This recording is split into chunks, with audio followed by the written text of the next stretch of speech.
ஒண்ணு கூட ஒருத்தே கிடையாது. நிஜ வாழ்க்கையில நடிக்கக்கூடிய ஒரே நடிகர் யாருன்னு கேட்டீங்கன்னா ரஜினிகாந்த். முதலமைச்சர் ஆவாரா, எதிர்கட்சி தலைவர் ஆவாரா என்பது ஒரு கேள்விக்குறி.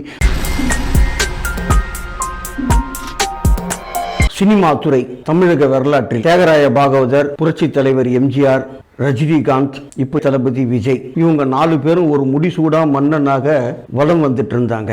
இன்னைக்கு விஜய் சினிமாவை விட்டு வெளியில போகிறார். அரசியலுக்கு அவர் ரொம்ப தீவிரமா வராரா வரலையான்னு அடுத்த பிரச்சனை. பட் இனிமேல் சினிமாவில் நடிக்க மாட்டேன், சினிமாவுக்கு முழுக்குன்னு ஒரு வார்த்தை சொல்லிட்டார். அந்த வெற்றிடத்தை யார் நிரப்ப போறாங்க? என்ன சாதாரண ஒரு விஷயம் கிடையாது. எவ்வளவு நடிகர் இருக்காங்க, ஒன்று வேஸ்ட். அந்த மக்களை கவரணும். தியாகராய பாகவதர் ரொம்ப பிரபலமா இருந்தார். 3 வருஷம் ஓடிச்சு அவருடைய படம். அதுக்கு அடுத்தபடியாக வந்தது மக்கள் செல்வாக்கையும் பெண்கள் செல்வாக்கையும் பெற்ற புரட்சி தலைவர் எம்ஜிஆர். அவருடைய படம் எனக்கு தெரிஞ்சவர்களும் ஒரே ஒரு படம் தான் 1 வருஷம் ஓடி இருக்குன்னு நினைக்கிறேன். பட் இருந்தாலும் 1 வருஷம் தொட்ட படம் எங்க வீட்டு பிள்ளைன்னு நினைக்கிறேன். மிக பிரமாதமான ஒரு படம். அது இல்லாம மக்கள் மனதை அவர் கவர்ந்தார். அதுக்கு அடுத்ததா ரஜினிகாந்த் 1 வருஷம்லாம் அவருடைய படம் ஓடல. ஒரே ஷோ ஓடின அவருடைய படம் இருக்கு. அது தெரியுமா உங்களுக்கு? ஒரே ஒரு ஷோல அவர் படத்தை எடுத்திருக்காங்க. ஆள் இல்லாத தொட்டு அந்த நிலைமையில இருந்தாரு.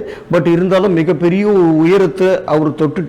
சினிமா வரலாற்றில் உலகத்திலே கேமரா இல்லாமல் நிஜ வாழ்க்கையில நடிக்கக்கூடிய ஒரே நடிகர் யாருன்னு கேட்டீங்கன்னா ரஜினிகாந்த். பல குடும்பங்களை சீரழிச்சார். பாவம் அப்பாவிங்க. அண்ணன் முதலமைச்சரா வந்துறாரு, நம்மளுக்கு பொதுப்பணித்துறை கொடுத்தாங்கன்னா ஏதோ கமிஷன் வாங்கலாம்னு ஆசைப்பட்டு வந்தாங்க. எல்லா ராசையும் மண்ணு போட்டு இவர் மட்டும் வாழ்ந்துட்டு இருக்கார். ஆனா இளைய தளபதி விஜய், இளைய தளபதி இல்ல, நேரடியாவே இவர் தளபதி ஆயிட்டாரு. சவுத் இந்தியா ஆர்டிஸ்ட் இவர் மட்டும்தான். தமிழை கடந்து தென்னிந்தியா வரைக்கும் போன ஒரு மிகப்பெரிய நடிகர். இப்போ அவரு சினிமாவை விட்டுட்டு அரசியலுக்கு போறார். அந்த வெற்றி இடத்தை யார் நிரப்ப போறாங்க? நிறைய பேர் சொல்றாங்க. ஒண்ணு கூட ஒருத்தே கிடையாது. அதாவது மக்கள் செல்வாக்கு பெறணும். முதல் நடிகர் தியாகராய பாகவதர் ஜெயிலுக்கு போயிட்டார். அவர் ஒரு சூப்பர் ஸ்டார் தான். அவர் அதுக்கு அடுத்த ஒரு நடிகர் டாக்டர் புரட்சி தலைவர் எம்ஜிஆர் அவர்கள் முதலமைச்சர் ஆயிட்டார். அதுக்கு அடுத்து ஒரு சூப்பர் ஸ்டார் ரஜினிகாந்த் அவர்கள் ஒண்ணுத்துக்கு உதவாம வேஸ்டா போயிட்டார். அதாவது நல்லா கவனிச்சிங்க, சிவாஜி படத்தோட ஒரு சாப்டர் க்ளோஸ். அதுக்கப்புறம் எந்திரன் படம் மிகப்பெரிய வெற்றி. அது அவருக்கான வெற்றி கிடையாது. சுஜாதாவுக்கும் சங்கரும் அதுல இருக்கிறாங்க. அந்த படத்தோட முடிஞ்சது. லிங்கான்லாம் ஒரு படம் எடுத்தார், யாருமே பார்க்க ஆரம்பிக்கல. அவர் ஒண்ணு இல்லாம வேஸ்டா போயிட்டார். அதுக்கு அடுத்த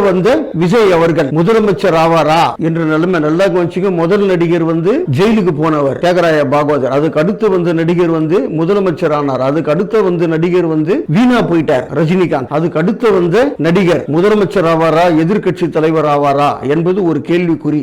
அடுத்து ஒரு நல்ல பதிவில் உங்களை நான் மீண்டும் சந்திக்கிறேன். நன்றி, வணக்கம்.